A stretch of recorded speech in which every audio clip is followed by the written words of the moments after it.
വാസുദേവായ. ഹരേ കൃഷ്ണ. ഭഗവത്ഗീത യഥാരൂപം അധ്യായം 16 ദേവാസുരഭാവങ്ങൾ. ശ്ലോകങ്ങൾ 18-19. ശ്ലോകം 18. അഹങ്കാരം ബലം ദർപ്പം കാമം ക്രോധം ച സംശ്രിത മാം ആത്മാ പരദേഹേഷു പ്രതിഷ്യന്തോ അഭ്യസൂയകാ. അഹങ്കാരം ബലം ദർപ്പം കാമം ക്രോധം സംശ്രിതാ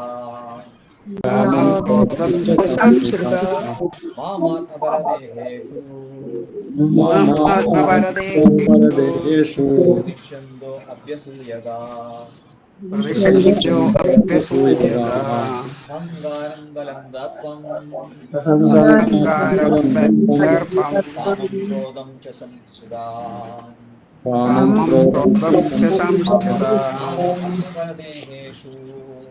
മാമാത്മപരദേഹേഷു പ്രതിഷ്യന്തോ അഭ്യസൂയകാ. അഹങ്കാരം ബലം ദർപ്പം കാമം ക്രോധം ച സംശ്രിതാ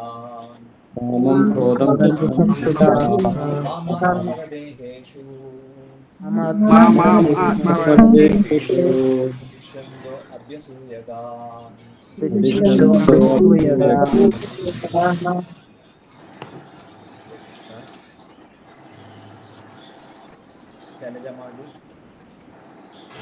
ഹരേ കൃഷ്ണ പ്രഭുജി. ഓം നമോ ഭഗവതേ വാസുദേവായ. ശ്ലോകം 18. അഹങ്കാരം ബലം ദർപ്പം കാമം ക്രോധം ച സംശ്രിത മാം ആത്മപരദേഹേഷു പ്രദിക്ഷന്തോഭ്യസൂയകാ. അഹങ്കാരം വിദ്യാഹങ്കാരവും, ബലവും, ദർപ്പം ഗർവവും, കാമം കാമവും, ക്രോധം ക്രോധവും, സംശ്രിതാഹ ആശ്രയിച്ചവരായിട്ട്, തേ അവർ, അഭ്യസൂയകാഹ അസൂയാലുക്കളായി, നിന്ദിക്കുന്നവരായി, ആത്മപരദേഹേഷു തന്റെയും അന്യരുടെയും ദേഹങ്ങളിൽ, മാം എന്നെ, പ്രതിക്ഷന്ത ദേഷിക്കുന്നു. വിവർത്തനം. അസുരന്മാർ മിഥ്യാഹങ്കാരം, ബലം, ഗർവം, കാമം, ക്രോധം ഇവയാൽ സംഭ്രാന്തരായി. കേൾക്കണില്ലേ പ്രഭുജി? സംഭ്രാന്തരായി തങ്ങളുടെയും അന്യരുടെയും ശരീരങ്ങളിൽ കുടികൊള്ളുന്ന പരമദിവ്യോത്തമ പുരുഷനോട് ഈർഷ്യാലുക്കളായി തീർന്ന് ശരിയായ ധർമ്മത്തെ പഴിക്കുന്നു. ഭാവാർത്ഥം. ഭക്തിവേദാന്ത സ്വാമി ശ്രീ ശീല പ്രഭുപാദ് കി ജയ്. ഈശ്വരന്റെ അതീശത്വത്തെ സദാ എതിർക്കുന്ന ആസുര സ്വഭാവികൾ ധർമ്മശാസ്ത്രങ്ങളിൽ വിശ്വസിക്കില്ല. അവയെക്കുറിച്ചും പരമപുരുഷന്റെ സത്തയെക്കുറിച്ചും ഈർഷ്യാലുക്കളാണവർ. തങ്ങളുടെ ദുരഭിമാനവും ശക്തിയും സമ്പാദിച്ചു കൂട്ടിയ ധനവുമാണ് ഇതിന് കാരണം. ഈ ജീവിതം വരാൻ പോകുന്ന ജീവിതത്തിന് തയ്യാറെടുക്കലാണെന്ന് അസുര സ്വഭാവിക്ക് അറിയില്ല.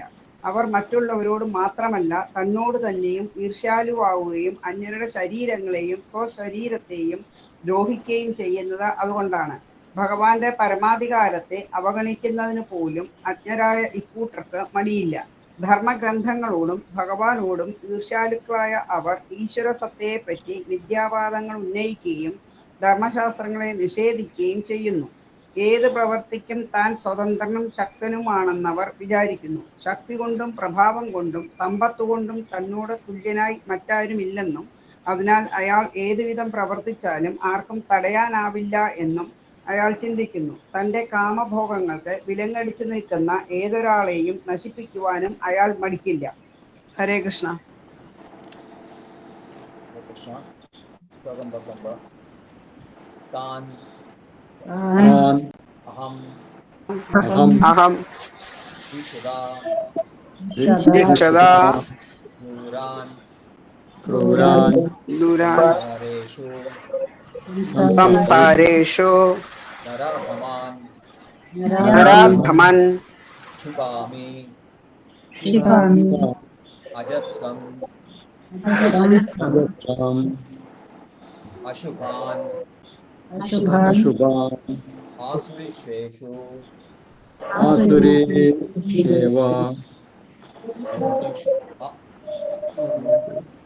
योनिषु एव एव योनिषु योनिषु तानहं द्विषदक्रूरान्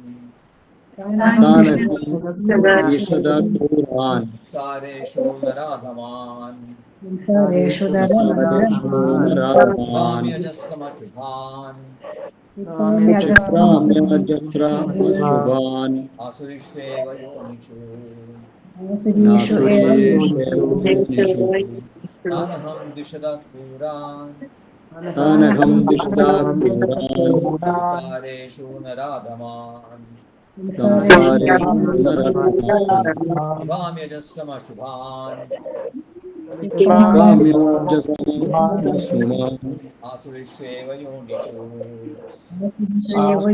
आसुरीष्वेव योनिषु तानहं द्विषदक्रूरान् तानहं द्विषदाक्रूरान् संसारेषु नराधमान् संसारेषु नराधमान्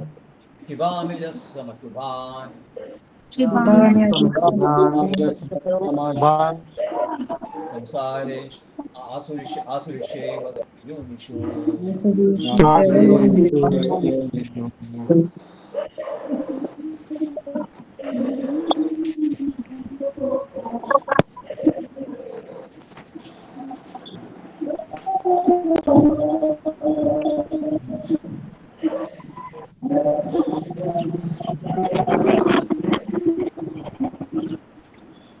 വത്സലമാതി ഹരേ കൃഷ്ണ പ്രഭുജി. പ്രധാന പദാർത്ഥം അഹം ഞാൻ ദീക്ഷത ദേഷിക്കുന്നവരായി അസൂയാലുക്കളായി ക്രൂരാൻ ദുർബുദ്ധികളായി നരാധമാൻ നരാധമന്മാരായി അശുഭാൻ അശുഭന്മാരായിരിക്കുന്ന താൻ അവരെ അജസ്രം അനാവരതം വീണ്ടും വീണ്ടും സംസാരേഷു ഭൗതിക ജീവിത സാഗരത്തിൽ ആസുരീഷു ആസുരികളായ യോനിഷു ഏവ യോനികളിൽ തന്നെ ഷിപാമി ഞാൻ ഛേദിക്കുന്നു പ്രവേശിപ്പിക്കുന്നു.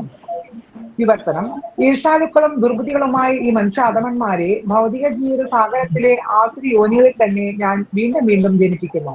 ഭാവാർത്ഥം: ശ്രീ എ സി ഭക്തിവേദാന്ത സ്വാമി ശ്രീലാപ്രഭാത് മഹാരാജ് കി ജയ്. ഒരു ജീവൻ ഏത് ശരീരത്തിൽ ഉൾപ്പോകുന്നുവെന്നത് ഭഗവദീച്ഛയെ ഇരിക്കുമെന്ന് ഈ ശ്ലോകം സ്പഷ്ടമാക്കുന്നുണ്ട്. ആസുര സ്വഭാവികൾക്ക് പരമപ്രഭുവിന്റെ പരമാധികാരത്തെ അംഗീകരിക്കാതിരിക്കാം, തന്നിഷ്ടം പോലെ പ്രവർത്തിക്കുകയുമാകാം. എന്നാൽ തന്റെ അടുത്ത ജന്മം എന്തെന്ന് തീരുമാനിക്കേണ്ടത് അയാളല്ല, ഭഗവാൻ മാത്രമാണ്. വ്യക്തിഗത ജീവാത്മാവ് മരണത്തിന് ശേഷം ഒരു മാതാവിന്റെ ഗർഭാശയത്തിൽ പ്രവേശിക്കപ്പെടുന്നുവെന്നും അവിടെ വെച്ച് പരമോന്നത ശക്തിയുടെ മേൽനോട്ടത്തിൽ പ്രത്യേകമായൊരു ശരീരം കൈക്കൊള്ളുന്നുവെന്നും ശ്രീമദ് ഭാഗവതം 3-ാം സ്കന്ധത്തിൽ പറയുന്നുണ്ട്. അതുകൊണ്ടാണ് ഈ ഭൗതിക ലോകത്തിൽ അനേക വിധത്തിലുള്ള ജീവഗണങ്ങളെ നാം കാണുന്നത്. മൃഗങ്ങൾ, കൊച്ചു പ്രാണികൾ, മനുഷ്യർ, ഈ ജീവികളെല്ലാം ആകസ്മികമായി ജനിക്കുകയല്ല, എല്ലാം ഉത്കൃഷ്ട ശക്തിയുടെ ക്രമീകരണങ്ങളാണ്. ആസുര സ്വഭാവികൾ വീണ്ടും വീണ്ടും രാക്ഷസീയ ഗർഭങ്ങളിൽപ്പെട്ട് ഈർഷ്യാലുക്കളായ നരാധമന്മാരായി പിറക്കുന്നുവെന്ന് മുമ്പ് പറഞ്ഞുവല്ലോ. അക്കൂട്ടർ എപ്പോഴും കാമക്രോധഭരിതരും അസൂയാലുക്കളും ശുചിത്വമില്ലാത്തവരുമായിരിക്കും. വനാന്തരങ്ങളിൽ വേട്ടയാടി ജീവിക്കുന്ന പല വർഗങ്ങളും ഇങ്ങനെ ആസുര പ്രകൃതകരാണ്. ഹരേ കൃഷ്ണ. ഹരേ കൃഷ്ണ. ഓം അജ്ഞാനതിമിരാന്ധസ്യ ജ്ഞാനാഞ്ജനശലാകയാ ചക്ഷുരുന്മീലിതം യേന തസ്മൈ ശ്രീഗുരവേ നമഃ. ശ്രീചൈതന്യമനോഭീഷ്ടം സ്ഥാപിതം യേന ഭൂതലേ സ്വയം രൂപഗദാ മഹ്യം ദദാതി സ്വപദാന്തികം. വന്ദേഹം ശ്രീഗുരോ ശ്രീയുതപദകമലം ശ്രീഗുരുन् വൈഷ്ണവാംശ്ച ശ്രീരൂപം സാഗരജാതം സഹഗണരഘുനാഥാന്വിതം തം സജീവം സാദ്വൈതം സാവധൂതം പരിജനസഹിതം കൃഷ്ണചൈതന്യദേവം ശ്രീരാധാകൃഷ്ണപാദാൻ സഹഗണലളിതാ ശ്രീശാഖാന്വിതാംശ്ച.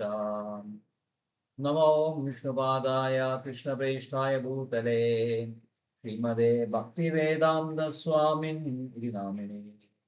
നമസ്തേ സാരസ്വതേ ദേവേ ഗൗരവാണി പ്രചാരിണേ നിർവിശേഷ ശൂന്യവാദി പാശ്ചാത്യദേശകാരിണേ. നമ ഓം വിഷ്ണുപാദായ കൃഷ്ണപ്രേഷ്ഠായ ഭൂതലേ ശ്രീമതേ ഭക്തി സിദ്ധാന്ത സരസ്വതി നാമിനേ ശ്രീ വാഷവാനവീ ദേവി ദൈത്യായ കൃപാബ്ദയേ കൃഷ്ണ സംബന്ധ വിജ്ഞാനദായിനേ പ്രഭവേ നമഃ മാധുര്യോഗ്ര പ്രേമാഢ്യാരൂപാനുഗാ ഭക്തിദാം ഗൗരകരുണാശക്തി വിഗ്രഹായാം നമസ്തുതേ നമസ്തേ ഗൗരവാണി ശ്രീമൂർത്തയേ ദീനധാരിണേ രൂപാനുഗാ വിരുദാപസിദ്ധാന്ത ദ്വാന്തഹാരിണേ നമോ ഗൗരകിശോരായ സാക്ഷാൽ വൈരാഗ്യമൂർത്തയേ വിപ്രലംബര സാംബോധേ പാദാംബുജയേ തേ നമഃ നമ ഭക്തി വിനോദായ സച്ചിദാനന്ദനാമിനേ ഗൗരശക്തി സ്വരൂപായ രൂപാനുഗാവരായ തേ ഗൗരാവിർഭവമേഷ്ടം നിർദ്ദിഷ്ടാ സജ്ജനപ്രിയ വൈഷ്ണവ സാർവഭൗമോ ശ്രീ ജഗന്നാഥായ തേ നമഃ ശ്രീരൂപാസനാദന പട്ടരഘുനാഥ ശ്രീജീവഗോപാല ഭട്ടാദാസ രഘുനാഥ ഏച്ചായ ഘോഷായ ഗോരി ചരൺ ബന്ധൻ ജഹാ മാധവിജ്ഞാനാശ അഭീഷ്ടപൂരം വാഞ്ചാ കൽപതരുഭ്യശ്ച കൃപാ സിന്ധുഭ്യേവ ച പതിതാനാം പാവനേഭ്യോ വൈഷ്ണവേഭ്യോ നമോ നമഃ നമോ മഹോദന്യായ കൃഷ്ണ പ്രേമപ്രദായതേ കൃഷ്ണായ കൃഷ്ണ ചൈതന്യനാമ്നേ ഗൗരത്വിഷേ നമഃ പഞ്ചതത്വാത്മകം കൃഷ്ണം ഭക്തരൂപസ്വരൂപകം ഭക്താവതാരം ഭക്താഖ്യം നമാമി ഭക്തശക്തിം ഹേ കൃഷ്ണ കരുണാ സിന്ധോ ദീനബന്ധോ ജഗൽപദേ ഗോപീശ ഗോപികാ കാന്ത രാധാകാന്ത നമസ്തുതേ ജയദാം സുരതോപമോ മമ മന്ദമദേ ഗദേ മത്സർവസ്വപദാം രാധാ മദനമോ ദിവ്യാഗന്ധാരണ്യകൽപദ്രുമദ ശ്രീമദ്രത്നാകര സിംഹാസനസ്ഥോ ശ്രീമദ്രാധാശീലഗോവിന്ദദേവോ പ്രേഷ്ഠാലിഭിः സേവ്യമാനോ സ്മരാമി ശ്രീമദ്രാസരസാരംഗിമുക്ഷീവടസ്ഥിതഃ കർഷन् വേണുസ്വനൈർഗോപീ ഗോപിനാഥ ശ്രീനാഥ സപ്തകാഞ്ജനഗൗരാംഗി രാധേ വൃന്ദാവനേശ്വരി വൃഷഭാനുസുതേ ദേവി പ്രണമാമി ഹരിപ്രിയേ जय श्री कृष्ण चैतन्य प्रभु नित्यानंद श्री अद्वैत गदाधर श्रीवासादि गौरभक्तवृंद हरे कृष्ण कृष्ण कृष्ण हरे हरे हरे राम राम राम हरे हरे कृष्ण कृष्ण कृष्ण हरे हरे हरे राम राम राम हरे कृष्ण कृष्ण कृष्ण हरे हरे हरे राम राम अहंकारं बलं दर्पं कामं क्रोधं च संशिदाः ममात्मपरदेहेषु प्रदिश्यन्तो अभ्यसूयः അസുരന്മാർ നിത്യഹങ്കാരം ബലം ഗർവം കാമം ക്രോധം ഇവയാൽ സംഭ്രാന്തരായി തങ്ങളുടെയും അന്യരുടെയും ശരീരങ്ങളിൽ കുടികൊള്ളുന്ന പരമദിവ്യോത്ത പുരുഷനോട് ഈർഷ്യാലുക്കളായി തീർന്ന് ശരിയായ ധർമ്മത്തെ പഴിക്കുന്നു. ഹരേ കൃഷ്ണ. ആസുര സ്വഭാവികളുടെ സ്വഭാവം 4-ാം ശ്ലോകം മുതൽ 20 ശ്ലോകങ്ങൾ കഴിയാൻ പോവുകയാണ്. വളരെ വിശദമായിട്ട് തന്നെ കൃഷ്ണൻ ആസുര സ്വഭാവത്തിന്റെ വിവരണം അർജുനൻ നൽകുകയാണ്. കാരണം അർജുനന് ഒരു സംശയം ഉണ്ടായിക്കൂടാ, താൻ ആസുര സ്വഭാവത്തിൽ ആസുര ഗണത്തിൽപ്പെട്ടതാണോ. അപ്പോൾ മുഴുവൻ കേട്ടുകഴിഞ്ഞാൽ അർജുനന് പൂർണ്ണമായി ബോധ്യം ഉണ്ടാവും താൻ അതിൽപ്പെട്ടതല്ല. അപ്പൊ നമുക്കങ്ങനെയാണല്ലോ, നമുക്ക് തോന്നും നമ്മുടെ സ്വഭാവം ഇങ്ങനെയൊക്കെയാണോ. അപ്പോൾ ഒരു പ്രത്യേക സ്വഭാവത്തിനെ നമ്മൾ വർണ്ണിച്ചു കൊടുത്തു കഴിഞ്ഞാൽ അപ്പോൾ നമുക്ക് മനസ്സിലാക്കാൻ പറ്റും നമുക്ക് അതിൻ്റെ ഉള്ളിൽ ഈ സാധനങ്ങളെല്ലാം നമുക്കുണ്ടോ ഇല്ലയോ എന്ന് നമുക്ക് മനസ്സിലാക്കാൻ പറ്റും. അപ്പൊ ഏത് ഗ്രൂപ്പിലാണ് നമ്മൾ പെടുന്നത്.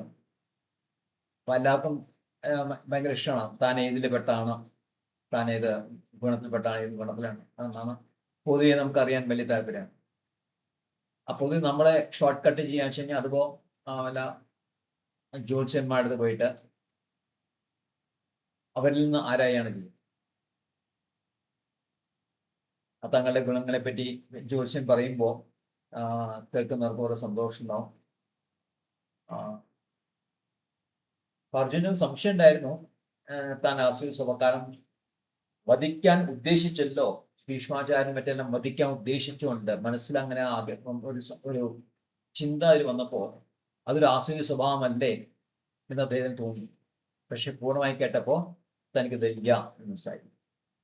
അപ്പോൾ ഇവിടെ വളരെയും വർണ്ണനയുണ്ട്. നമുക്ക് കുറച്ച് ബ്രീഫായിട്ട് കുറച്ച് കഴിഞ്ഞ് നോക്കാം ഏതൊക്കെയാണെന്നുള്ളത്. അപ്പോൾ കഴിഞ്ഞ ശ്ലോകത്തിൽ പറഞ്ഞു, നിഷേധികളും സ്വയം സംതൃപ്തരായി സമ്പത്ത് ദുരഭിമാനം ഇവയാൽ വ്യാമോഹിതരായി ജനമാനമതന്വിത അഹങ്കാരത്തോടെ അവർ ചിലപ്പോൾ വൈദിക വിധികൾ അനുസരിക്കാതെ തന്നെ പേന ചില യജ്ഞങ്ങൾ അവർ അനുഷ്ഠിക്കാറുണ്ട്. കാരണം നമുക്ക് അതും ചെയ്യാൻ അറിയാം, എല്ലാത്തിനും പ്രാപ്തരാണ് തങ്ങൾ. അപ്പോൾ ഇവിടെ അഹങ്കാരം എങ്ങനെയാണ് ഈ യജ്ഞങ്ങൾ നടത്തുന്നത്, എന്തിന്റെ ബലത്തിലാണ്? ശരി, വിധികൾ അനുസരിക്കാതെയാണ് വേദങ്ങൾ പറയും വിധികൾ അനുസരിക്കാതെ യജ്ഞങ്ങൾ നടത്തുകയാണെങ്കിൽ ശരിയാണ്. അങ്ങനെയല്ലെങ്കിൽ പിന്നെ എങ്ങനെ നടത്തും? അതുകൊണ്ട് അഹങ്കാരം, ബലം, ദർപ്പം, കാമം, ക്രോധം, സംശയമാണ്. ഇതിനെ ആശ്രയിച്ചുകൊണ്ട് ഇതിനെ വെച്ചുകൊണ്ടാണ് അവര് എങ്ങനെയാണ് നടത്തുന്നത്, യജ്ഞങ്ങൾ നടത്തുന്നത് ഇവിടെ പറയുന്നത്.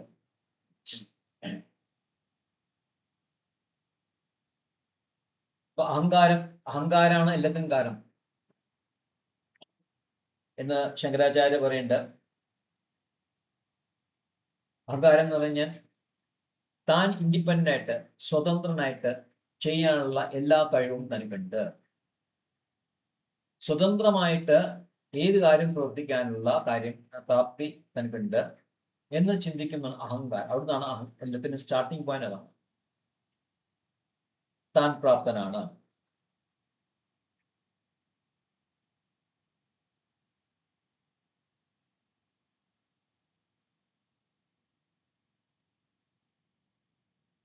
പിന്നെ എന്താ പറയുക? ബലം, അഹങ്കാരം, ബലം. എന്നോളം ശക്തിയുള്ള ആള്, ഏക വിജയി ഞാനാണ്, ബാക്കി എല്ലാവരെയും എൻ്റെ ബലത്തിൽ ഞാൻ കീഴ്പ്പെടുത്തും, എന്നോളം ബലമുള്ളത് ആരുമില്ല, എനിക്കാണ് ഏറ്റവും കൂടുതൽ ശക്തി. ദർപ്പം വെച്ച അഹങ്കാരം, ഗർവ്. അഹങ്കാരച്ചൻ ആദ്യം ഉദ്ദേശിക്കുന്ന അഹങ്കാരച്ചൻ ഞാൻ ഒരു മിഥ്യാബോധമാണ്.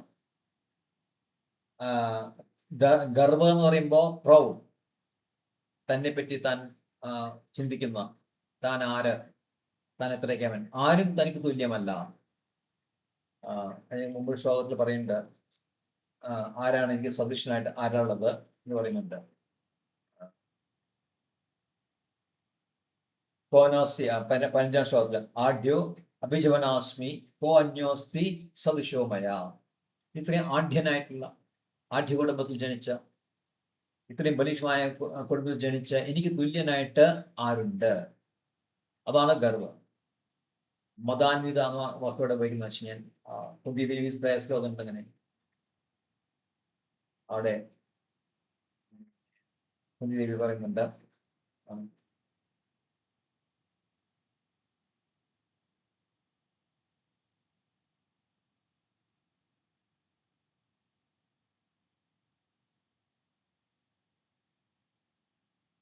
ഒരാൾക്ക് ഏറ്റവും ആഗ്രഹമുള്ളത് ഉന്നതമായ കുടുംബത്തിൽ ജനിക്കുക. ആദ്യത്തെ എന്താ? ആഢ്യനായിട്ടുള്ള കുടുംബത്തിൽ ജനിക്കുക. രണ്ടാമത് ധനവാനാകുക.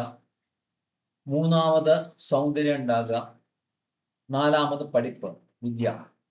ഈ 4 കാര്യങ്ങളാണ് എല്ലാവർക്കും അഹങ്കാരം. അതുണ്ടെങ്കിൽ അഹങ്കാരം കൂടും. ആഢ്യമായ അഭിജാതമായിട്ടുള്ള കുടുംബത്തിൽ ജനിക്കുക. രണ്ടാമത് ധാരാളം ധനമുള്ള സമ്പത്തും ശ്രേയസ്സും ഒക്കെയുള്ള ഒരു കുടുംബം. മൂന്നാമത് സൗന്ദര്യം. നാലാമത് പഠിപ്പ്, വേദങ്ങളിലുള്ള ഉറച്ച ജ്ഞാനം, വേദങ്ങൾ വളരെ നന്നായിട്ട് കൈകാര്യം ചെയ്യാൻ കഴിവുള്ള ആൾക്കാര്. ഇതെല്ലാം ചേർന്ന് കഴിഞ്ഞാൽ അതിന് ഗർവം എന്ന് പറയും. ദർപ്പം എന്ന് വെച്ചാൽ ഗർവം. കാമം,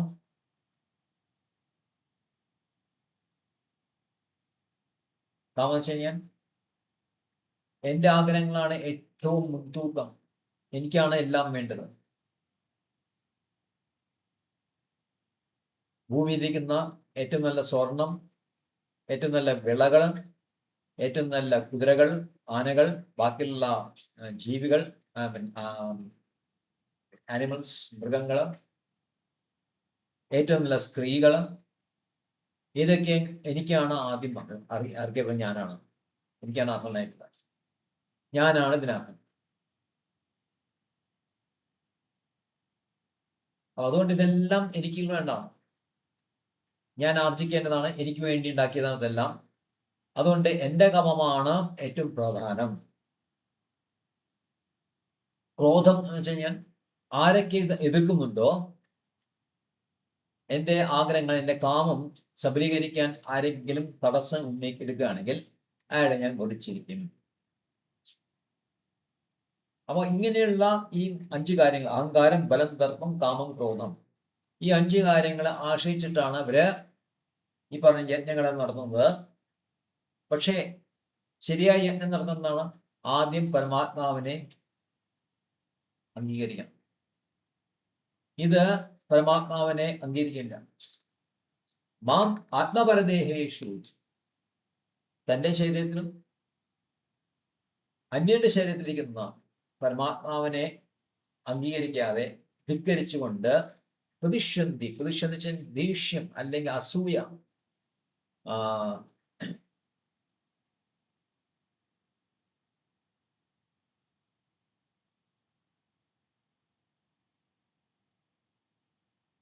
അങ്ങേയറ്റുള്ള ആൾക്കാരാണ്. ഭഗവാന്റെ ആ സുപ്പീരിയോറിറ്റി, അധീശനത്തെ, ഓൾ പെർവേഡിങ്, എല്ലാവരെയും നിയന്ത്രിക്കുന്ന ഭഗവാന്റെ പ്രഭുത്വം അംഗീകരിക്കാൻ ഇവർക്ക് ഒരിക്കലും കഴിയില്ല. ഹിരണ്യകശിപന് ഒരിക്കലും കഴിഞ്ഞിട്ടില്ല. അപ്പോ ഹിരണ്യകശിപു വിഷ്ണു തന്റെ ശത്രുവാണെന്ന് ഉറച്ചു വിശ്വസിക്കുന്ന ആളാണ്. വെറും ദേവന്മാരുടെ ഒപ്പം ചേർന്നുകൊണ്ട് ദേവന്മാർക്ക് അനുകൂലമായിട്ട് അവരുടെ പക്ഷപാതം ചേർന്നുകൊണ്ട് എൻ്റെ അനിയനെ വധിച്ച ആളാണ് വിഷ്ണു. അപ്പൊ ആ വിഷ്ണുവിനെ ഇല്ലാതാക്കണം. അതിനു വേണ്ടിയിട്ട് അദ്ദേഹം ചെയ്ത് വലിയ തപസ്യാണ്, ഏറ്റവും കഠിനമായിട്ടുള്ള സ്വന്തം ശരീരത്തെ അങ്ങേറ്റം പീഡിപ്പിച്ചുകൊണ്ട്. മാം ആത്മപരദേഹേഷു, എന്റെ ശരീരത്തിലിരിക്കുന്ന പരമാത്മാവിനെ പോലും 17-ാം അധ്യായത്തിലായിട്ട് അദ്ദേഹത്തെ 5-ാം ശ്ലോകത്തിന് വേണ്ടി വീണ്ടും പറയുന്നത്, സ്വന്തം ശരീരം അങ്ങേയറ്റം പീഡിപ്പിക്കുകയാണ്. അവിടെ ഇരിക്കുന്ന ആത്മാവിനെ, പരമാത്മാവിനെ ഗൗനിക്കാതെ ഹിരണ്യകശിപു ശരീരം പീഡിപ്പിക്കുകയാണ്. ബ്രഹ്മാവിനെ പ്രത്യക്ഷപ്പെടുത്തുന്നു. ഭൂമിയിലെ 3 ലോകങ്ങളിലും ആൾക്കാർക്ക് നിലനിൽപ്പില്ലാണ്ട് അത്രയും കഠിനമായിട്ടുള്ള ആ യജ്ഞം കൊണ്ട്, ആ ദിവസം കൊണ്ട് 3 ലോകങ്ങളും കിട്ടിക്കിട്ടാ പറച്ചു തുടങ്ങി. ബ്രഹ്മാവ് വന്നു, വേറെ വഴിയില്ല. എന്നിട്ട് വിഷ്ണുവിനെ വധിക്കാൻ, ആരാലും വധിക്കാൻ വിടാൻ പാടില്ല. അപ്പൊ അങ്ങനെയാണെങ്കിൽ പോയിട്ട് യുദ്ധം ചെയ്യാറ് വിഷ്ണുവിനോട്. അതാണ് ഉദ്ദേശം. താൻ ഒരിക്കലും ഭരിക്കരുത്. എന്തുകൊണ്ട് താൻ ഒരിക്കലും ഭരിക്കാൻ പാടില്ല? വിഷ്ണുവിനായിട്ട് യുദ്ധം ചെയ്യണം.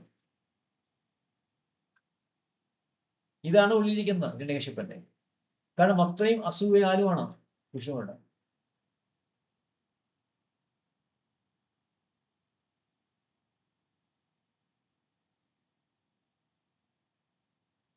അപ്പോൾ വിഷ്ണുവിനെ ആരാധിക്കുകയും വിഷ്ണുവിനെ സ്തുതിക്കുകയും ചെയ്യുന്ന ഗ്രന്ഥങ്ങള്, പുരാണങ്ങൾ, ഇതിഹാസങ്ങള്,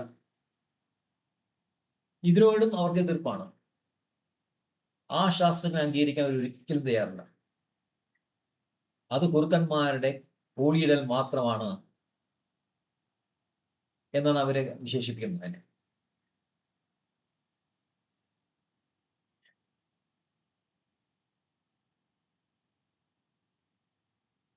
അപ്പോൾ ഈശ്വരനെ മറന്നു കഴിഞ്ഞാൽ, അല്ലെങ്കിൽ ഈശ്വരൻ ഇല്ലാതാക്കി കഴിഞ്ഞാൽ പിന്നെ ബാക്കി ആരുണ്ട്? ഞാൻ മാത്രമേ ഉള്ളൂ. ഞാൻ ആരാണ്? സർവശക്തനാണ്, എന്തും ചെയ്യാൻ പ്രാപ്തനാണ്. അതുകൊണ്ട് ഞാനിത് ചെയ്യുന്നു, മറ്റുള്ളവരെ അംഗീകരിക്കണം, എൻ്റെ കാമം പൂർത്തിയാകുന്നതിന് എല്ലാവരും സഹായിക്കണം, ബാക്കി എല്ലാ ആൾക്കാരും അതിനു വേണ്ടി നിൽക്കുന്നവരാണ്. എൻ്റെ ആജ്ഞ അനുസരിച്ചിട്ട് എൻ്റെ പ്രീതിക്കായിട്ട്, എൻ്റെ സന്തോഷത്തിനായിട്ട് നിലനിൽക്കേണ്ടവരാണ്. അത് നമ്മൾ കൃഷ്ണൻ നമ്മളെ പറയും, കൃഷ്ണനെ സന്തോഷിപ്പിക്കലാണ്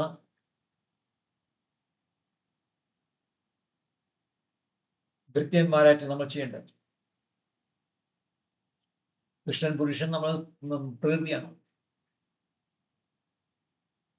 ഇതിൻ്റെയൊക്കെ ശുഭൻ ആൾക്കാര് അത് തന്നെ ചെയ്യണം. കൃഷ്ണനെ മാറ്റി നിർത്തി ആ സ്ഥാനത്ത് താഴ്ന്നിരിക്കുക. അപ്പൊ നിങ്ങൾ എല്ലാവരുടെയും ഒറ്റ കടമയേ ഉള്ളൂ, എന്നെ സേവിക്കുക, എൻ്റെ ആഗ്രഹങ്ങൾ പൂർത്തീകരിക്കുക. ഇതാണ് നിങ്ങൾ നിൽക്കുന്നത്. നിങ്ങളുടെ ജീവിതത്തിന്റെ ലക്ഷ്യം ഇത് മാത്രമേ ഉള്ളൂ. അങ്ങനെ ആ ഭഗവാനെ പൂർണ്ണമായിട്ടും മാറ്റി നിർത്തി, അത്രയും അസൂയുള്ളതുകൊണ്ട് ഭഗവാനെ പൂർണ്ണമായിട്ടും നിഷേധിച്ച് പൂർണ്ണമായിട്ടും ഭഗവാനെ സ്ഥാനത്ത് ആ സ്ഥാനത്തിൽ സ്വയം അദ്ദേഹം സ്ഥാപിക്കുകയും.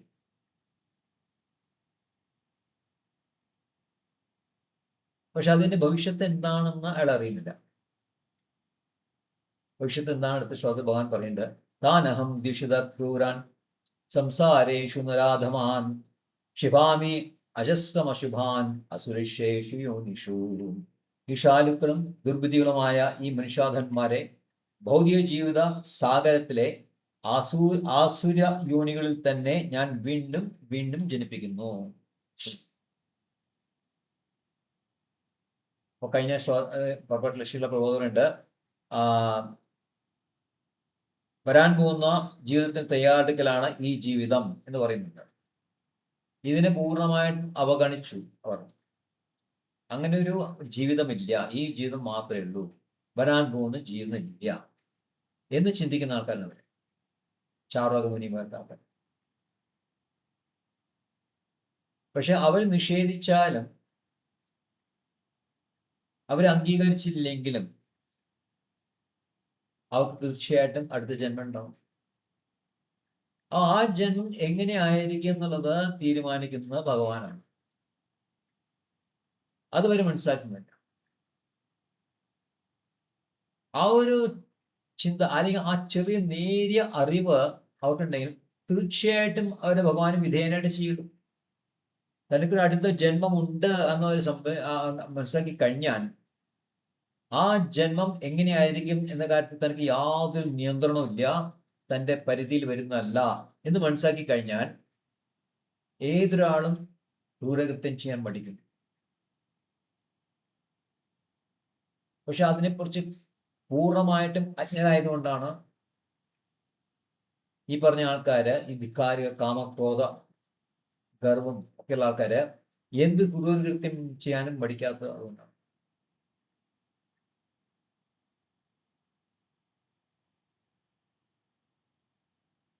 പക്ഷെ ഭഗവാനോട് പറയുന്നത് അങ്ങനെയുള്ള മനുഷ്യാധന്മാരെ നരാധമാൻ എന്നാണ്, മനുഷ്യന്മാരുടെ ഏറ്റവും അധമനായിട്ടുള്ള ആളാണ്. അവരെ തീർച്ചയായിട്ടും ഭഗവാന്റെ ആ അധികാരം ഉപയോഗിച്ചിട്ടുണ്ടെങ്കിൽ ഭഗവാന്റെ സ്വാഭാവികമായിട്ടുള്ള, ഇപ്പൊ ഭഗവാൻ അവരോട് ദേഷ്യമില്ല. അത് നമ്മൾ മനസ്സിലാക്കണം. ഒരു ജഡ്ജ് ഒരു കുറ്റവാളി ശിക്ഷിക്കുമ്പോൾ ജഡ്ജിന് കുറ്റവാളിയോട് ദേഷ്യമൊന്നുമില്ല. പക്ഷെ അയാൾ ചെയ്ത കുറ്റം ഇതാണ്, അതിനറിയിക്കുന്ന ശിക്ഷ ഇതാണ് എന്നാണ് വിധിക്കുന്നത്, അത്രയേ ഉള്ളൂ. എന്നപോലെ കൃഷ്ണൻ അതിനെ ചെയ്യുന്നുള്ളൂ. നിങ്ങൾ ഇന്നെല്ലാ കാര്യങ്ങളും ചെയ്തു, കൂടാതെ എന്നെ ധിക്കരിച്ചും ചെയ്തു, അതുകൊണ്ട് നിങ്ങളുടെ ശിക്ഷ ഇതാണ്. എന്താ ശിക്ഷ? ആസുരികമായ യോനികള് ജന്മം എടുക്കാനുള്ള. അതെങ്ങനെയാ ജന്മം എടുക്കാം?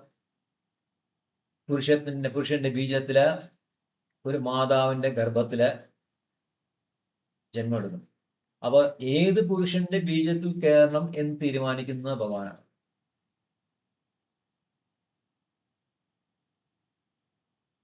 ഓരോ ധാന്യത്തിലും എഴുതിയിട്ടുണ്ട് കാനേവാലകം തിന്നുന്നതിന്റെ പേര് അവിടെ എഴുതിയിട്ടുണ്ട്. ഓരോ മണി അരിയിലും ആ തിന്നുന്ന ആളുടെ പേര് എഴുതി വെച്ചിട്ടുണ്ട്. അത്രയും പ്രിസിഷനാണ്, കൃത്യമായിട്ടാണ് ലോസ് ഓഫ് നേച്ചർ, പ്രകൃതി നിയമങ്ങൾ അത്രയും വളരെ കൃത്യമായിട്ടാണ് പോകും. അപ്പൊ നമ്മുടെ ചെയ്ത സത്വഗുണത്തിന്റെ, രജോ ഗുണത്തിന്റെ, തമോ ഗുണത്തിന്റെ അത് ഡിഫറെന്റ് ഷെയ്ഡ്സ്. അവ 84 ലക്ഷം യൂണിയൻ 84 തരത്തിൽ വരുന്ന 84 ടൈപ്പായിട്ട് സ്വഭാവങ്ങൾ കണക്കാക്കുന്നുണ്ട്. സത്വഗുണം, രജോ ഗുണം, തമോ ഗുണം, അതിന് മിക്സിങ് വരുമ്പോൾ 84 തരത്തിലുള്ള ഗുണങ്ങൾ വരുന്നു. അങ്ങനെ 84 തരത്തിൽ ഗുണത്തിലെ ലക്ഷമായിട്ട് കണക്കാക്കുമ്പോഴാണ് 84 ലക്ഷം യൂണികൾ വരുന്നത്. സത്വഗുണത്തിന്റെ പലതരത്തിലുള്ള ഡിഫറെന്റ് കാറ്റഗറീസ്, രജോ ഗുണത്തിന്റെ പല കാറ്റഗറീസ്, തമോ ഗുണത്തിന്റെ പല കാറ്റഗറീസ്. അപ്പൊ നമ്മൾ ഏത് കാറ്റഗറിയിൽ പോകുന്നു? രജോ ഗുണത്തിലാണോ? രജോ ഗുണത്തിലാണെങ്കിൽ അതിലെ ഏത് കാറ്റഗറിയാണ്? സത്വ ഗുണത്തിലാണോ? അങ്ങനെയാണ്. അതുപോലെ അപ്പൊ ഇവരെല്ലാം തമോ ഗുണത്തിലാണ്. അപ്പൊ നമ്മൾ ചെയ്യുന്ന ആ കർമ്മത്തിന്റെ കാഠിന്യം അനുസരിച്ചിട്ട് ആ ഗ്രേഡിങ് താഴോട്ട് പോകും. അതാണ് ഭഗവാൻ പറഞ്ഞത്. ഏറ്റവും അടുത്ത ശ്ലോകത്തിൽ ഏറ്റവും ഏറ്റവും കീഴോട്ട് പോകും. അപ്പൊ ഇവിടെ ആദ്യം ആസുരികമായ ജന്മത്തില് ഏത് പുരുഷന്റെ ബീജത്തിലൂടെ ഏത് സ്ത്രീയുടെ ഗർഭത്തില് പ്രവേശിക്കുന്നു എന്നുള്ള കർമ്മണ ദേവനേത്രേണ എന്ന് 3-ാം സ്കന്ധം കപിലോപനിഷത്ത് 31-ാം അധ്യായത്തിലെ ആദ്യത്തെ ശ്ലോകത്തിൽ പറയുന്നുണ്ട്.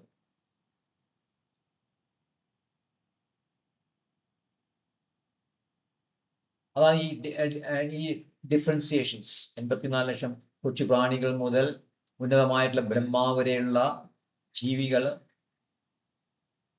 ഈ കാറ്റഗറൈസേഷൻ ഇതിന്റെ അടിസ്ഥാനത്തിലാണ്. അപ്പൊ ഈ ആസുരീയ സ്വഭാവ ആൾക്കാർക്ക് ജന്മം സ്റ്റാർട്ട് ചെയ്യുന്ന ആസുര യോനിയിൽ നിന്നാണ്. എന്നിട്ട് അവിടെ പിന്നെ കീഴ്പോട്ടാണ് ചാൻസ് ഉള്ളത്. കീഴ്പോട്ടെന്ന് വെച്ച് കഴിഞ്ഞാൽ അവിടെ ഭഗവാനെ മറന്നു കഴിഞ്ഞു. ഇനി ഭഗവാനെ ഈ ജന്മത്തിന് അയാളെ ഓർമ്മിക്കാൻ പോകുന്നില്ല. അതിന് വീണ്ടും അയാളുടെ മോശമായ കർമ്മങ്ങൾ വീണ്ടും ചെയ്യുമ്പോൾ വീണ്ടും താഴോട്ട് പോകും. അങ്ങനെ താഴോട്ട് പോയിക്കൊണ്ടിരിക്കണം.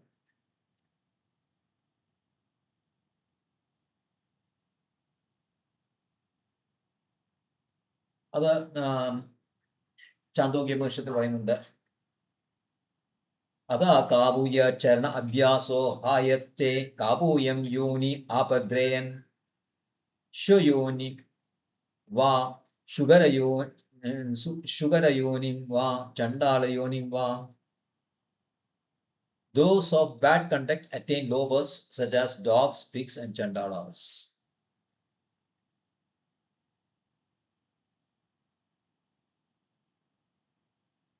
അപ്പോഴത്തേയും അധപതിച്ചവരെ വീണ്ടും ഇതിലിങ്ങനെ പ്രവേശിച്ചു. അപ്പൊ നമ്മൾ ഒരിക്കലും വിചാരിക്കരുത് ഒരാൾക്ക് ഒരു വണ്ടിന്റെ ശരീരം കിട്ടിയത് അല്ലെങ്കിൽ വേറെ ശരീരം കിട്ടിയത് അതൊരു ആകസ്മികമാണ്. ബൈ ചാൻസ് ഒരാൾക്ക് വണ്ടിന്റെ ശരീരം കിട്ടി, വേറെ ആൾക്ക് മനുഷ്യന്റെ ശരീരം കിട്ടി. ഇതിലൊന്നും ഇതൊന്നുമില്ല, പ്ലാനിങ് ഒന്നും ഇല്ല. അങ്ങനെ കുലുക്കിയെടുത്തപ്പോ ഇയാൾക്ക് വണ്ടിന്റെ ശരീരം കിട്ടി, മറ്റേ ആൾക്ക് പുലിയുടെ ശരീരം കിട്ടി, വേറെ ആൾക്ക് പൂത്തിന്റെ ശരീരം കിട്ടി. അങ്ങനെ ഒരിക്കലും വിചാരിക്കില്ല. വളരെ കൃത്യമായിട്ട് നമ്മൾ ചെയ്ത എല്ലാ കർമ്മങ്ങളെല്ലാം കൂട്ടിയെടുത്ത് പല ജന്മങ്ങൾ ചെയ്ത് കൂട്ടിയെടുത്തിട്ട് ഓരോ ജന്മത്തിൽ ഇന്ന ശരീരമാണ് നമുക്ക് ലഭിക്കാൻ പോകുന്നത്. ഹരേ കൃഷ്ണ പ്രഭുജി. അധ്യായം 15 8-ാം ശ്ലോകത്തിൽ പറയുന്നുണ്ടല്ലോ, മരണസമയത്ത് താൻ സ്വയം വളർത്തിയെടുത്ത ബോധമാണ് ഇനി എടുക്കാൻ പോകുന്ന ദേഹം എന്തെന്ന് തീരുമാനിക്കുന്നത്. അപ്പൊ ഇവിടെ പറയുന്നു ഒരു ജീവൻ ഏത് ശരീരത്തിൽ ഉൾപ്പോകുന്നു എന്നത് ഭഗവത് ഇച്ഛയെ ആശ്രയിച്ചിരിക്കുമെന്ന്. അതെ, നമ്മള് ഏത് ചിന്തകളാണ് നമ്മൾ കൂടുന്നത് അതനുസരിച്ചിട്ട് 8-ാം അധ്യായത്തിൽ 5-ാം ശ്ലോകമല്ലേ പറഞ്ഞത് ഭഗവത്ഗീതയുടെ? 15-ാം അധ്യായത്തിലെ 8-ാം ശ്ലോകം. 15-ാം അധ്യായത്തിലെ ശരീരം ഏത്. അതെ, അതും 8-ാം അധ്യായത്തിൽ 5-ാം ശ്ലോകം ഇതാണ്, സെയിം ആണോ? 15-ാം അധ്യായത്തില് ഇവിടെ പറയുന്നുണ്ട് അല്ലെ, അല്ല ശരീരം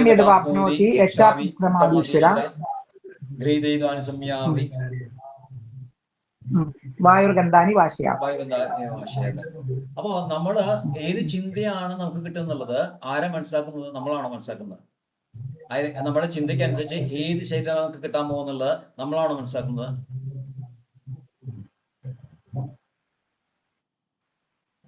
അല്ല, നമ്മുടെ മരണസമയത്തുള്ള ചിന്തകളാണ് അടുത്ത ബോഡി കിട്ടുന്നത് എന്ന്. ഇദ്ദേഹത്തിനെ പറ്റി പറയാൻ ഭരത മഹാരാജാവിനെ പറ്റി പറയുകയാണെങ്കിൽ എന്താ പറയാ, മാനെ കൃത്യമായിട്ട് ആലോചിച്ചിട്ടാണ് കിടന്നത്, ശരീരം വിട്ടത്. അപ്പൊ മാന്റെ ശരീരം കിട്ടി. ഇനി അഥവാ നമ്മൾ കുറെ ദുഷ്കർമ്മങ്ങൾ ചെയ്തിട്ട് ആ ദുഷ്കർമ്മത്തിന്റെ എസൻസിൽ നമ്മൾ മരിക്കുകയാണെങ്കിൽ അപ്പൊ നമുക്ക് പറയാൻ പറ്റില്ല ഏത് ശരീരമാണ് നമുക്ക് കിട്ടുന്നുള്ളത്. അത് പറയാൻ പറ്റില്ല. ഒരു പക്ഷെ നമ്മൾ ഇതും പറയാണ്, ഇപ്പൊ നമ്മൾ ഭാര്യയെ പറ്റി മാത്രം ആലോചിച്ചിട്ട് കിടക്കുകയാണെങ്കിൽ അടുത്ത ജന്മത്തിൽ എന്തായി സ്ത്രീയുടെ ശരീരം കിട്ടി വരും.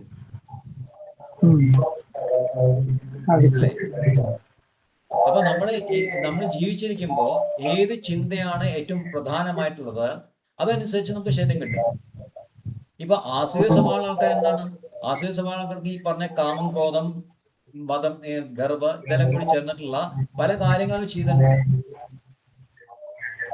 അപ്പൊ ഇതിന്റെ എല്ലാം മൊത്തമായിട്ടുള്ള തുക ഇതനുസരിച്ചിട്ട് നമുക്ക് അടുത്ത ശരീരം കിട്ടാൻ പോകുന്നത്. അത് ഭഗവാൻ തീരുമാനിക്കും അത് ഏത് ശരീരമാണ് കിട്ടാൻ പോകുന്നത്.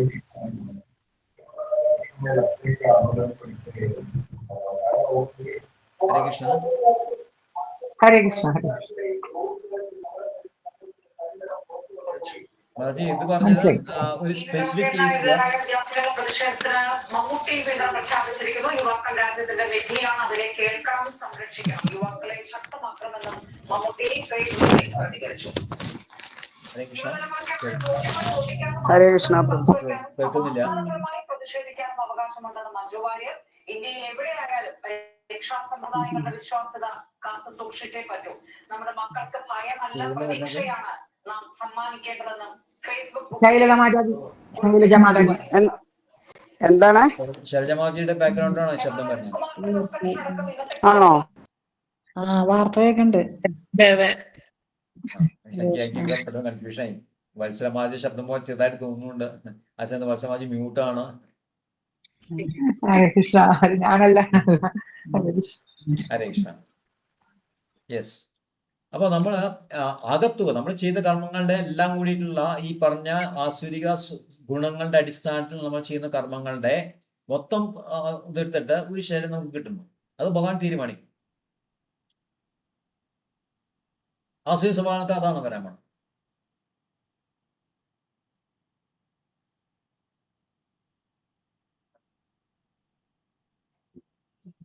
അവിടെ പറയേണ്ട ഈ ജീവികളിൽ ആകസ്മികമായിട്ട് ജനിക്കുകയല്ല, എല്ലാം ഉത്കൃഷ്ട ശക്തിയുടെ ക്രമീകരണങ്ങളാണ്. ഇറ്റ് ഈസ് റെഗുലേറ്റഡ് ബൈ, ഇതിന്റെ റെഗുലേഷൻ നടത്തുന്നത് ഭഗവാൻ തന്നെയാണ്.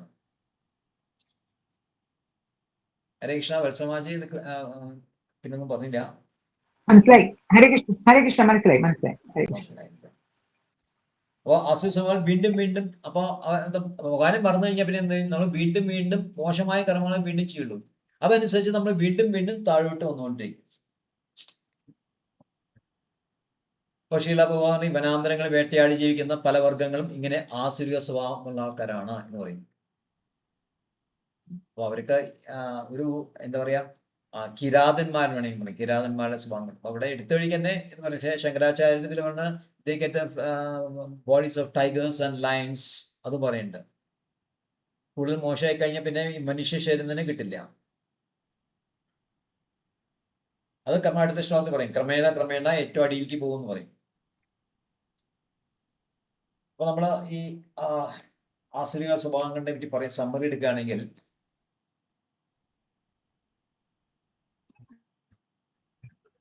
ആദ്യം ഗുണങ്ങളാണ് പറ്റി പറഞ്ഞത്. ഗുണങ്ങളെ പറ്റി പറയുന്ന ഇതിന്റെ നാലാമത്തെ ശ്ലോകത്തില് 6 കാര്യങ്ങളാണ്.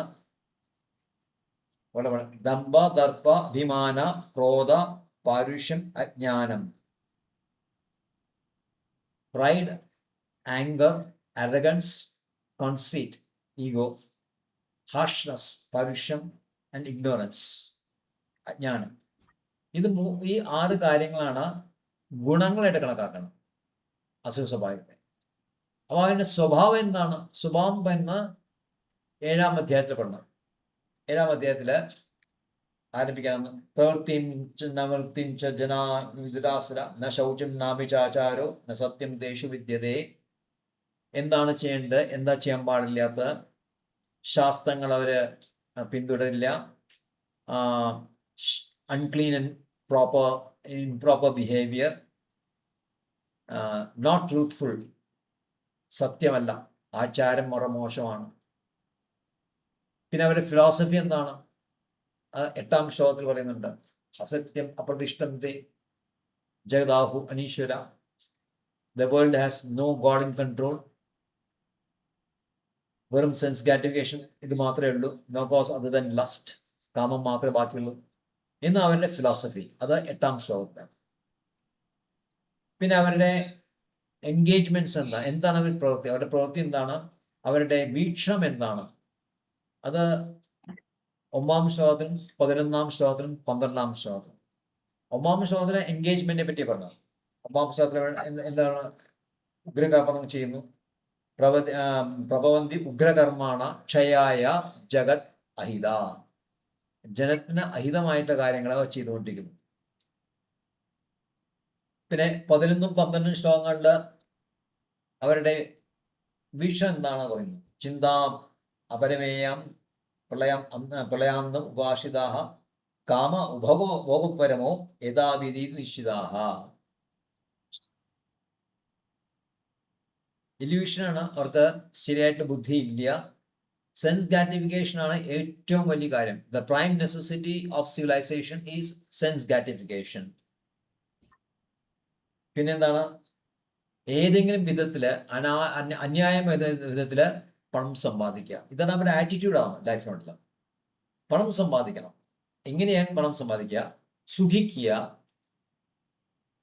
അപ്പൊ ജീവിതത്തിനെ പറ്റിയുള്ള കാഴ്ചപ്പാട്, ആറ്റിറ്റ്യൂഡ് വെച്ച കാഴ്ചപ്പാട്, ഇതാണ് പറയുന്നത് കാഴ്ചപ്പാട്. പിന്നെ അവരുടെ മെന്റാലിറ്റി എന്താണ്, അവരുടെ ആ മാനസിക അവസ്ഥ എന്താണ്, അത് 10, 13, 14, 15 ഈ ശ്ലോകങ്ങളിൽ ഒരുമിച്ച് ദേ ടേക്ക് എന്താണ് ഏറ്റവും ഇൻസേഷ്യബിൾ ലസ്റ്റ്. അവർക്ക് ഒരിക്കലും കാമാശിത ദുഷ്പൂരം, ഒരിക്കലും അവസാനിക്കാത്ത, ഒരിക്കലും തൃപ്തമാവാത്ത അൺസാറ്റിസ്ഫൈഡ് ഇൻസേഷ്യബിൾ ലസ്റ്റ്. പിന്നെ absorbing conceit of pride and false prestige. മോഹഗ്രഹത്താൻ പ്രവർത്തെ അശുചി ദഹ. പിന്നെ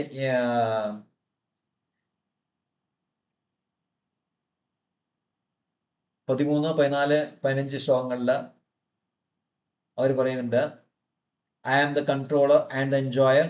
I am perfect and powerful. My enemies are defeated and I am happy.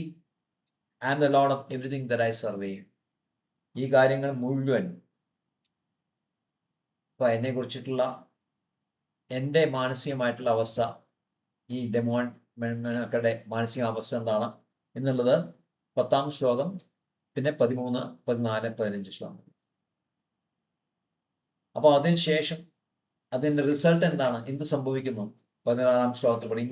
ഇങ്ങനത്തെ ഒരു മെന്റൽ ആറ്റിറ്റ്യൂഡ് അല്ലെങ്കിൽ വെച്ച് കഴിഞ്ഞാൽ ഈ ഡെമോണിക് ആയിട്ടുള്ള ആൾക്കാരുടെ ആ റിസൾട്ട് എന്താണ്? അനേക ചിത്തവിഭ്രാന്ത മോഹജാല സമാവൃത പ്രസക്താഹ കാമവേഷു പതന്തി നരകെ അശുചോ. ധാരാളം ചിന്തകൾ, മോഹവലയം, നെറ്റ്വർക്ക് ഓഫ് ഇല്യൂഷൻസ്, പ്രസക്ത കാമഭോഗേഷു, കാമത്തിനോടുള്ള അടുക്കാനാത്ത തട്ടാനാത്ത അതിശക്തമായിട്ടുള്ള അറ്റാച്ച്മെന്റ്. അവസാനം എന്താണ്? ഫോൾ ഡൗൺ ടു ഹെൽ, നരകെ അശുചോ, നരകത്തിൽ പതിക്കുന്നു. പിന്നെ അടുത്ത 17, 18 ഡെമോണിക് പ്രീച്ചിങ്സ്. അവരെങ്ങനെയാണ് പ്രചാരം നടത്തുന്നത്? എങ്ങനെയാണ്? ആത്മസംഭാവിത സ്തബ്ധ ഘനമാന മതാന്വിതാഹ യജന്തേ താമസ യജ്ഞൈസ്തേ ദംഭേന വിധിപൂർവകം അഹങ്കാരം ബലം ദർഭം കാമം ക്രോധം ച സംശിതാഹ മാം ആത്മപരദേഹേഷു പ്രതിഷ്യന്തു അഭ്യസൂയകാഹ. envious of God and saintly persons. ഭഗവാനോടും നല്ല സജ്ജനങ്ങളോടും എപ്പോഴും അസൂയാണ്. സ്ക്രിപ്ചേഴ്സിനോടും ശാസ്ത്രത്തിനോടും അവർക്ക് ഇതാണ്. അവിധിപൂർവമായിട്ടുള്ള യജ്ഞങ്ങളോട് നടത്തുന്നു. ഞാൻ ഉണ്ടാക്കുന്ന വഴി ഏതാണോ അതാണ് ശരിയായിട്ടുള്ള വഴി. എൻ്റെ വഴി ഏതാണോ അതാണ് ശരിയായിട്ടുള്ള വഴി. മറ്റുള്ളവർ അവരവരുടേതായിട്ടുള്ള ദൈവങ്ങളെ സൃഷ്ടിക്കുന്നു. ചില ആൾക്കാർ പറഞ്ഞു ദൈവം മരിച്ചു പറഞ്ഞു. ചില ആൾക്കാർ പറഞ്ഞു ഞാൻ തന്നെയാണ്, നിങ്ങൾ തന്നെയാണ് ദൈവം എന്ന് പറഞ്ഞു. ഇതൊക്കെ ഇവരുടെ പ്രചരണമാണ്. യജ്ഞങ്ങൾ നടത്തുക, അങ്ങനത്തെ കാര്യങ്ങളെല്ലാം. പിന്നെ ഫെയ്റ്റ് ഓഫ് ഡെമോണിക്, അവസാനത്തെ വിധി എന്താണെന്ന് 19-ാം ശ്ലോകത്തിലും 20-ാം ശ്ലോകത്തിലും കൃത്യമായിട്ട് പറയുന്നുണ്ട്. അവരെ ആസുരിഷമായ യോനികൾ ഇടുന്നു. അതിനുശേഷം റിപ്പീറ്റഡ് ആയിട്ടുള്ള വീണ്ടും വീണ്ടും വീണ്ടും ഈ യോനികളിൽ ജനിക്കുന്നു. എന്നെ ഒരിക്കലും അവർക്ക് അടുക്കാൻ കഴിയില്ല. പിന്നെ പതുക്കെ പതുക്കെ അവരെ ഏറ്റവും മോശമായിട്ടുള്ള അവസ്ഥയിലെത്തുന്നു. And lie down to hell, അവസാനം നരകത്തിലേക്ക് എത്തും. ഇതാണ് ഈ അവരുടെ നേച്ചർ. എന്താണ് സമ്മറൈസ് തീം ഇതാണ്. ഞാനത് ഗ്രൂപ്പിൽ പോസ്റ്റ് ചെയ്യാം. Hare Krishna. Thank you very much. Hare Krishna. Hare Krishna.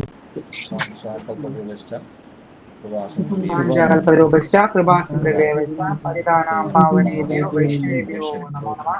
അനന്തകോടി വൈഷ്ണവ ജയ ഹോ.